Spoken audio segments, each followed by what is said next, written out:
Salam sejahtera bagi semua saudara-saudari dalam Tuhan. Di tengah masa pandemi yang berkepanjangan, yang kemungkinan mengauskan iman dan harapan kita, kami dari Yasperin ingin menguatkan anak-anak Allah dengan program Firman Tuhan di tengah pandemi. Dalam keadaan seperti saat ini, kita memerlukan firman Dia yang menopang segala yang ada dengan firman-Nya yang penuh kekuasaan. Kasih karunia Tuhan Yesus menyertai kita semua.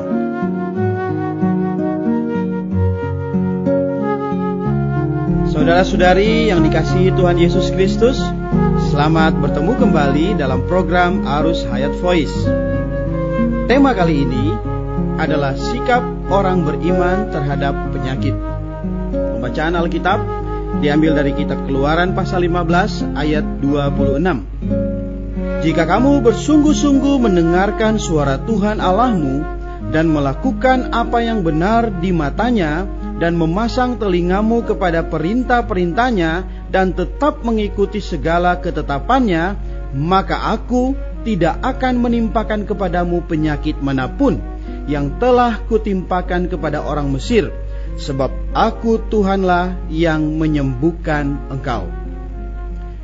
Saudara-saudari yang dikasihi Tuhan, firman Tuhan kali ini akan membahas bagaimana sikap yang seharusnya ada pada orang beriman saat mengalami suatu penyakit. Yang pertama, setiap kali orang Kristen jatuh sakit, wajiblah ia terlebih dahulu mencari penyebab sakitnya itu. Paulus menderita sakit, tetapi ia sendiri sangat jelas. Inilah satu contoh yang baik. Kita wajib memeriksa diri, apakah kita telah mengingkari Tuhan, apakah kita telah berdosa, apakah kita merugikan orang lain, atau apakah kita telah melanggar hukum alam, ataupun mengabaikan perkara tertentu secara khusus. Seringkali kita juga melanggar hukum alam, padahal itu pun berarti berbuat dosa terhadap Allah. Karena hukum-hukum itu ciptaan dan ketetapan Allah, Allah justru mengatur alam semesta melalui hukum-hukum alam tersebut. Yang kedua, banyak saudara-saudari begitu menderita sakit, mereka tidak mempunyai kesabaran sedikit pun.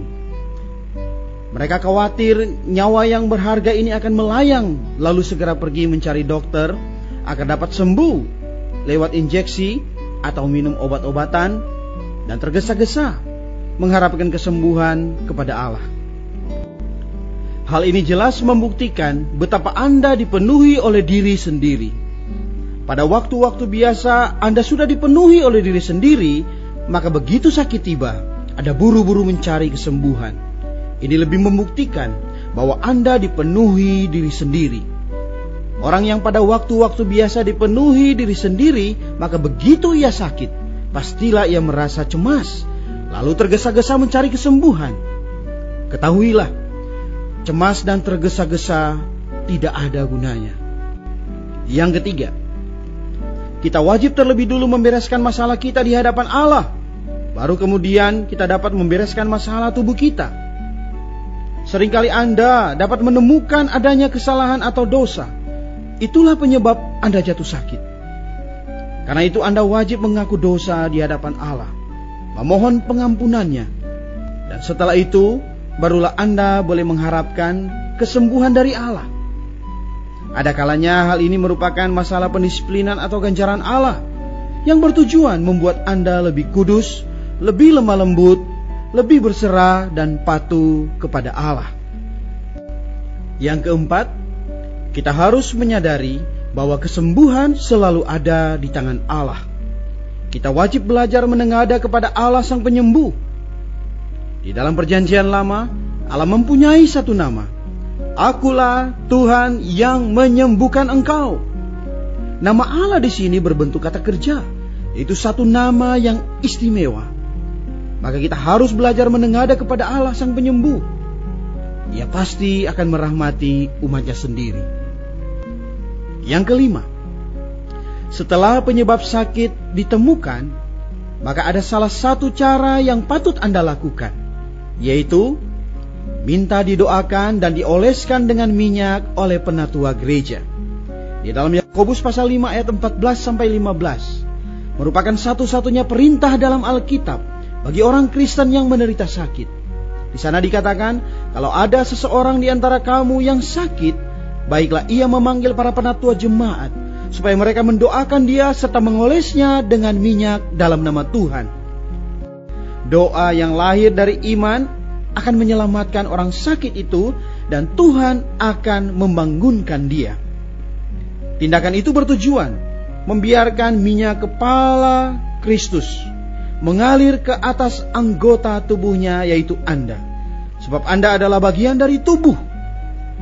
Ketika hayat melewati tubuh Anda, penyakit Anda pun akan lenyap. Karena di sini Anda mempunyai problem pengingkaran, dosa atau problem lainnya yang menyebabkan Anda terpisah dari perlindungan dan peredaran tubuh, maka Anda harus memanggil para penatua gereja untuk mengembalikan Anda ke dalam peredaran tubuh, yaitu meletakkan Anda ke dalam tubuh Kristus, sehingga Anda beroleh pengaliran hayat kembali. Menurut pengalaman kita, pengolesan minyak tersebut dapat segera membangunkan orang yang menderita sakit gawat sekalipun. Kita telah menyaksikan banyak orang yang menderita sakit yang menurut pandangan manusia mustahil disembuhkan. Namun Tuhan dapat memulihkannya dengan cepat sekali sehingga ia beroleh kesembuhan. Haleluya. Dan yang keenam, penyebab lainnya dari penyakit adalah sikap individualisme, yakni berbuat sesuatu menurut kemauan sendiri dan dilakukan sendiri. Ingatlah, individualisme sebenarnya merupakan penyebab terbesar dari penyakit seseorang. Banyak orang, khususnya yang telah mengenal gereja, begitu mereka bersikap individualistis, mereka segera menderita sakit. Ada kalanya pula mungkin Anda telah mencemarkan tubuh Anda. Siapa yang mencemarkan tubuh ini, maka Allah akan merusak bait ini. Akhir kata saudara-saudari, setiap kali Anda sakit, pasti ada penyebabnya. Bila Anda telah menemukan penyebabnya, maka wajiblah Anda mengakuinya satu persatu di hadapan Tuhan. Setelah itu, Anda dapat memanggil para penatua gereja untuk bersama-sama mengaku dosa dan berdoa, serta memohon mereka mengolesi Anda dengan minyak, agar hayat tubuh terpulihkan. Begitu hayat mengalir di atas tubuh Anda, penyakit Anda pun akan segera lenyap. Walaupun kita percaya adanya penyebab alamiah, tetapi pada pihak lain, kita pun nampak bahwa perkara rohani mengungguli perkara alamiah. Maka begitu kita membereskan yang rohani, penyakit kita pun yang lahiriah akan sembuh sama sekali. Haleluya. Kita berdoa. Tuhan Yesus, terima kasih atas firman-Mu yang menerangi aku. Selama ini di dalam sikapku, aku kurang mengutamakan Engkau. Aku selalu berpusat pada diri dan penyakitku. Aku terlalu egois, terlalu mengasihani diriku sendiri. Tuhan, mohon darah-Mu membasuh dosa dan kelemahanku. Ajar aku melihat kehendak-Mu melalui keadaanku ini. Aku percaya aku telah beroleh kesembuhan yang sejati, karena Engkaulah Tuhan penyembuhku. Dalam nama-Mu Tuhan Yesus Kristus, aku berdoa. Amin. Demikianlah firman Tuhan. Sampai bertemu di kesempatan berikutnya. Kasih karunia Tuhan Yesus Kristus menyertai kita.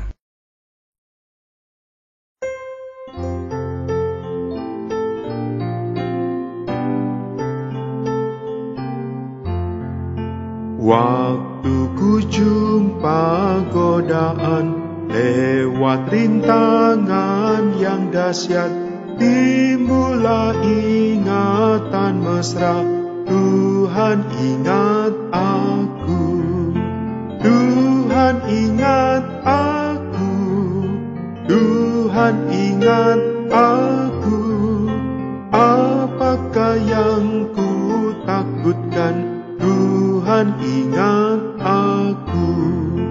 Dunia penuh kekhawatiran, hingga pikiranku gelap. Tapi untung segera ku sadar, Dia ingat padaku.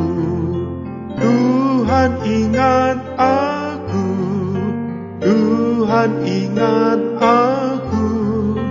Apakah yang ku takutkan, Tuhan ingat aku. Meski awan gelap datang, dalam duka maupun senang, hatiku puas karena ku tahu Dia ingat padaku. Tuhan ingat aku, Tuhan ingat aku. Apakah yang ku takutkan, Tuhan